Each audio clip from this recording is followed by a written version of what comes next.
Hallelujah. सबको जय मसीह की। मैं प्रोफेट सुमनदीप और आपका स्वागत है बिशप अमरदीप मिनिस्ट्री में।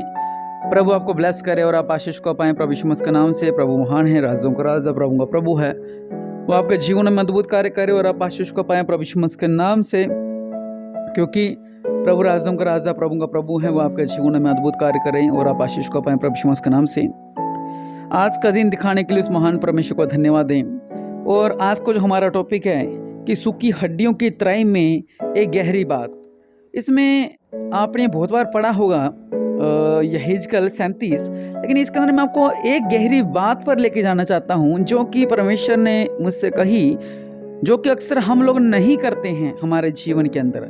आप यहाँ पर अगर इसको आप पढ़ते हैं तो सबसे पहली बात यहाँ पर लिखी हुई है कि यहोवा की शक्ति मुझ पर हुई।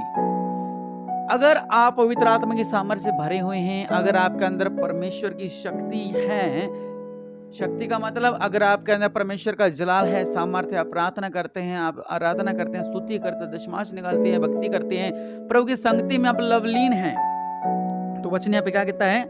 यहोवा की शक्ति मुझ पर हुई और वह मुझ में अपना आत्मा समाकर बाहर ले गया। मतलब परमेश्वर ने इसको चुना और वहां से इसको कहां पर ले गया? कहीं बाहर ले गया। लिखा कि मुझे तराई के बीच में खड़ा कर दिया। वह तराई हड्डियों से भरी हुई थी। जब उसने मुझे उनके चारों ओर घुमाया और तराई की तह पर बहुत सी हड्डियां थी और अब बहुत सूखी थी। तब उसने मुझसे पूछा, हे मनुष्य की संतान, क्या ये जी सकती हैं? मैंने कहा, हे परमेश्वर, तू ही जानता है। तब उसने मुझसे कहा, इन हड्डियों से भविष्यवाणी करके कहें, हे सूखी हड्डियों, यहोवा का वचन सुनो। परमेश्वर यहोवा तुम पर हड्डियों से यो कहता है, देख मैं आप तुम में सांस समाऊंगा और तुम जी उठोगी। मैं आपसे यही कहना चाहता हूँ कि एक ही बात कहना चाहता हूँ जो परमेश्वर इस बात के अंदर हमें सिखाते हैं कि परमेश्वर का आत्मा पहली बात उसके अंदर आया। और ऐसे बहुत से लोग हैं जिनके अंदर परमेश्वर का आत्मा नहीं है, वो खाली हैं, ना प्रार्थना करते हैं, आराधना कुछ भी नहीं करते, बस नाम के मसीह हैं। कुछ लोग ऐसे लोग हैं जो सिर्फ नाम के मसीह हैं। लेकिन परमेश्वर का वचन यहाँ पे हमें क्या बताता है कि जैसे जैसे परमेश्वर उससे कहते रहे वो वैसा वैसा करता रहा। ये एक गहरी बात इसके ऊपर कि जैसे जैसे वो कहते रहे वैसा वैसा होता रहा।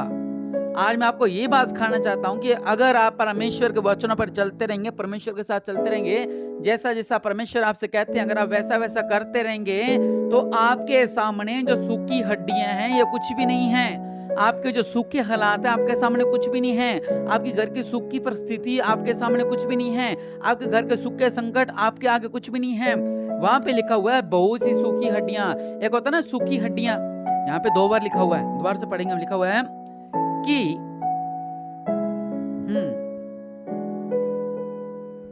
लिखा कि उसकी तराई पर बहुत सी हड्डियां थी। हड्डियां तो थी लेकिन वो है कुछ बहुत ही सूखी हड्डियां थी।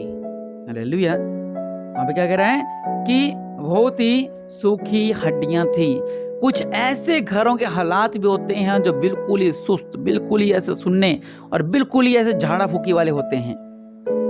लेकिन जैसे जैसे हम परमेश्वर कहते हैं हमें, अगर हम वैसे वैसा करते रहते हैं तो हमें इतनी सामर्थ होती है, हमें इतना परमेश्वर का मस्सा होता है हमारे अंदर कि हम कुछ भी कर सकते हैं जब हमारे पास परमेश्वर का नाम है तो।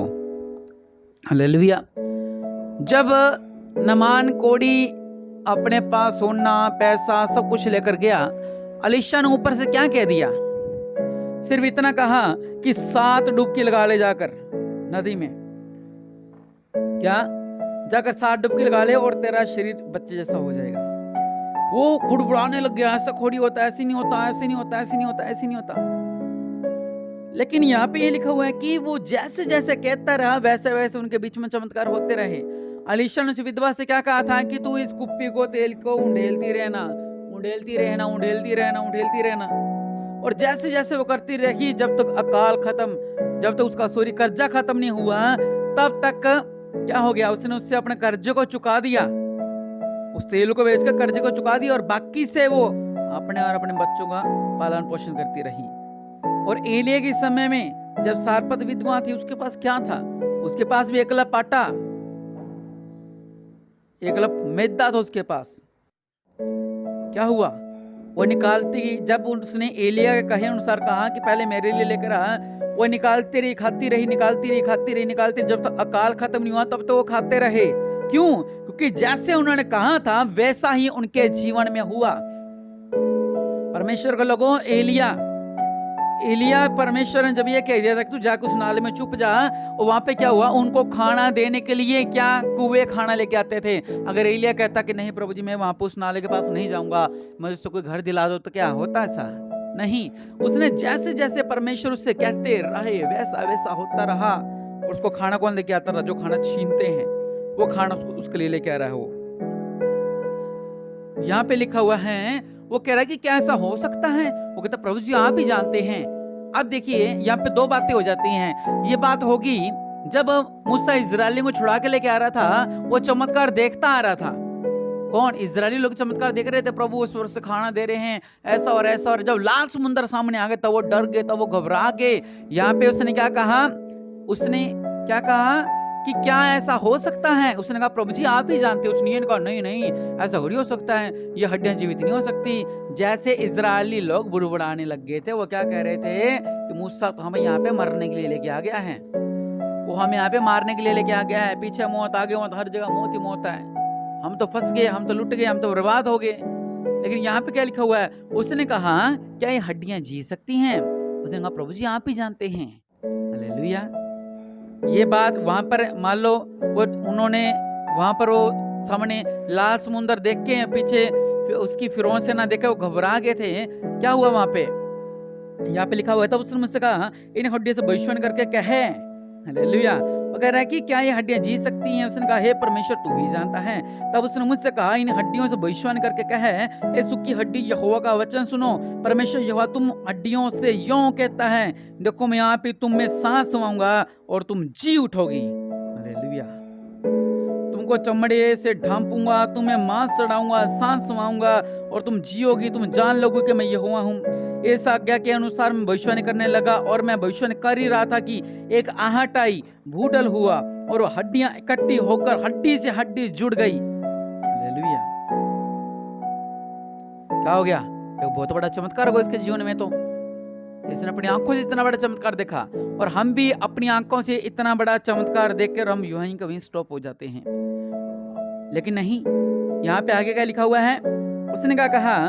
तब उसने मुझसे कहा हे मनुष्य की संतान, सांस से भविष्यवाणी कर और सांस से भविष्यवाणी करके कहे, हे सांस परमेश्वर यहोवा यूं कहता है, चारों दिशाओं से आकर इन घात की ओं में से समा जा कि जी उठे। उसकी आज्ञा के अनुसार मैंने भविष्यवाणी की, तब सांस उनमें आ गई। हालेलुया। क्या हो गया? सांस आ गई।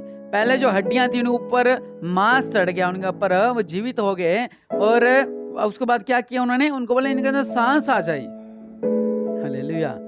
पहले तो हड्डी ऊपर मांस चढ़ गया, बाद में फिर कहा भविष्यवाणी कर और इनके ऊपर क्या आ जाए? क्या आ जाए? इनके ऊपर मांस आ जाए। इनके ऊपर मांस आ गया। उसके बाद क्या बोला? इनके अंदर सांस आ जाए, और बाद में सांस आ गई। हालेलुया। मैं आपको यही बताना चाहता हूँ कि अगर वो चमत्कार देखकर वहीं का वहीं रुक जाता कि बस इतना चमत्कार बहुत है, अब मेरे से नहीं हो सकता। परमेश्वर भी हमसे कहते हैं, जिस तरह यहाँ पे युवा परमेश्वर से करवा रहे हैं, ऐसे पवित्र जीवित वचन जो हमसे ये बात कहते हैं कि तुम प्रभु यीशु मसीह पर विश्वास रखो, तुम प्रभु यीशु मसीह पर विश्वास रखो, तुम इस पे विश्वास रखो, तुम इन बातों पर विश्वास रखो, तुम वचनों पर विश्वास रखो, तुम प्रार्थना पर विश्वास रखो। आप दानियल को देखो, शेरों की मांदों में पड़ा हुआ था, लेकिन तब भी परमेश्वर का नाम ले रहा था वो, और भूखे शेरों के सामने घुटने टेक के उसकी प्रार्थना को सुन रहे थे। हालेलुया। इतनी अद्भुत बात है। और क्योंकि परमेश्वर अद्भुत कार्य करने वाला परमेश्वर है, और इनके जीवन में क्या हुआ? जो सूखी हड्डियां थी वो जी उठी। बस एक ही इसमें गहरी बात है कि जैसे जैसे वो कहते रहे वैसे वैसा वो करते रहे। परमेश्वर वचन कहता है कि परमेश्वर की आज्ञाओं से ना तो दाएं होना और ना तो बाएं होना, फिर तू जहां जहां जाएगा वहां वहां तेरा काम सफल होगा। और हम सबसे बड़ी गलती ये करते हैं, हम सिर्फ ना दाएं जाते हैं ना बाएं जाते हैं, बल्कि हर जगह घूमते हैं। ये परमेश्वर के खिलाफ है, ये वचनों के खिलाफ है। परमेश्वर हमसे प्रेम रखते हैं परमेश्वर के लोगों, इसलिए आपने क्या करना है? जैसे परमेश्वर हमसे कहते हैं हमने वैसे वैसे करते रहना है। परमेश्वर हमसे कोई भी काम कहते हैं हमें वो काम करते रहना है, क्योंकि प्रभु महान है और राजों का राजा प्रभु का प्रभु है। वो आपके जीवनों में अद्भुत कार्य करे, और आप ब्लेसिंग को पाएं, आप आशीष को पाएं। निश्चय आप आज अपनी आंखों को बंद करें और प्रभु से कहें कि मेरे पिता परमेश्वर प्रभु जी, आप जैसा जैसा कहेंगे हम वैसा वैसा करेंगे। अनजाने में अगर हमसे कोई भी भूल चूक होगी है तो हमें माफ़ करें मेरे पिता। दया करने वाले परमेश्वर प्रभु जी, हम पे दया कर, हम पे अनुग्रह कर, और राजाओं का राजा प्रभु का प्रभु हमारे जीवन में अद्भुत कार्य कर मेरे पिता। और राजाओं का राजा प्रभु का प्रभु मेरे पिता, इन्हें ब्लेस कर मेरे पिता। ये आशीष तो हो मेरे पिता, ये ब्लेस्ड हो, ये आशीष तो हो, ये आशीष तो मेरे पिता। इनके जीवन में अद्भुत कार्य कर मेरे पिता। आपकी सामर्थ्य इनके अंदर कार्य करे मेरे पिता, आपका जलाल इनके अंदर कार्य करे मेरे पिता। और यहाँ पर जैसा जैसा वो करता रहा और जैसा जैसा आप कहते रहे हम भी वैसा वैसा करते रहेंगे, तो जो हमारे सूखी हड्डियों वाले हालात हैं, जो हमारा सूखापन है, ओ परमेश्वर आप उन्हें बदल के रख दोगे मेरे पिता। आप हमारे जीवन में अद्भुत कार्य कर दोगे मेरे पिता। आप हमें ब्लेस कर दोगे मेरे पिता। आप हमारे जीवन में बहुत से ब्लेसिंग दे दोगे मेरे पिता। मैं विश्वास करता हूँ कि आप मेरी प्रार्थना सुन रहे हैं मेरे पिता। इन्हें ब्लेस कर मेरे पिता, इनके जीवन में अद्भुत कार्य कर मेरे पिता। प्रभु यीशु मसीह के नाम से मांगते हैं।